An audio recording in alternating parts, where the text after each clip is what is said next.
Assalamu alaikum dear students. Today we are going to start the week 5 lesson of economics for class C2. The resource material is Cambridge Economics book which is written by the Brent Titley and Dan Menon. I hope you have its third edition. In the content section, first of all we will check the objective.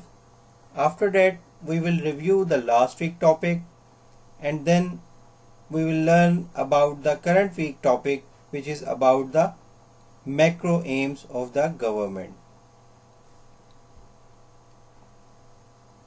By the end of the lesson, students will be able to explain about the macro aims of the government.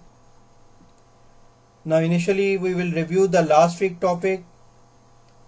Macroeconomics is the study of how a national economy works.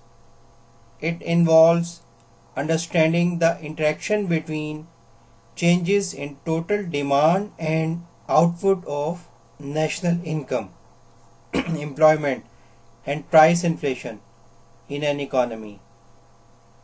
In contrast, microeconomic analysis, the market behavior of individual consumer or producer and how different markets work. The total expenditure or demand in a macroeconomy is therefore the sum of the following: consumer expenditure, investment expenditure, public sector expenditure, and export. Now come towards the topic of the week, which is macroeconomic aims. Total expenditure in an economy is therefore spent on the total quantity supplied of all goods and services in that economy. This is the sum of all goods and services supplied by the private firms and public sector organizations in the economy.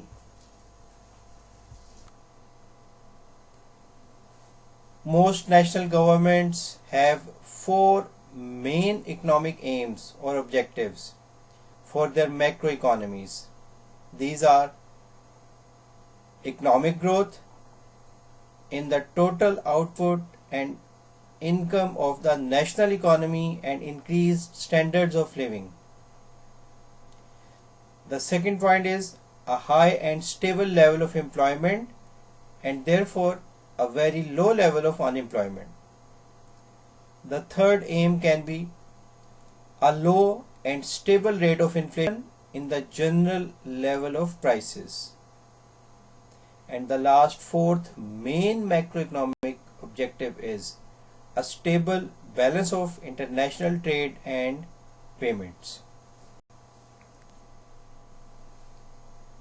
A government may also have additional objectives which aim to improve the economic and social welfare of people in the economy. These include to reduce poverty and inequalities in income and wealth, to reduce pollution and waste, protect the natural environment, and therefore encourage more sustainable economic growth.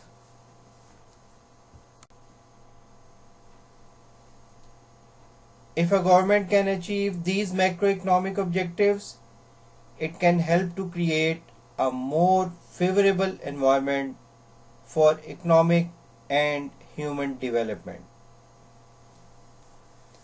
Now come towards the summary.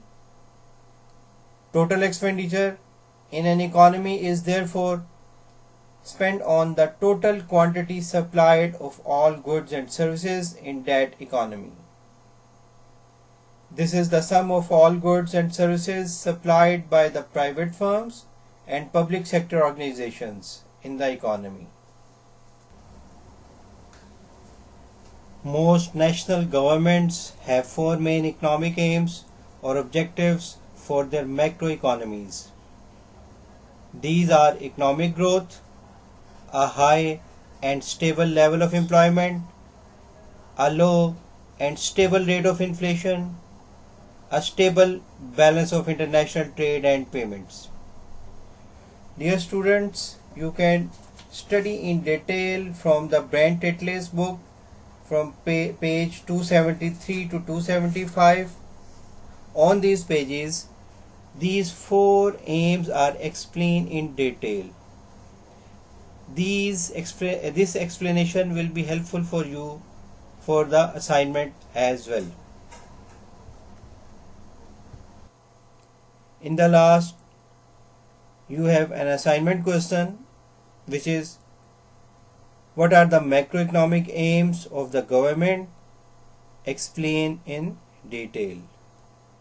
Thank you. Allah Hafiz.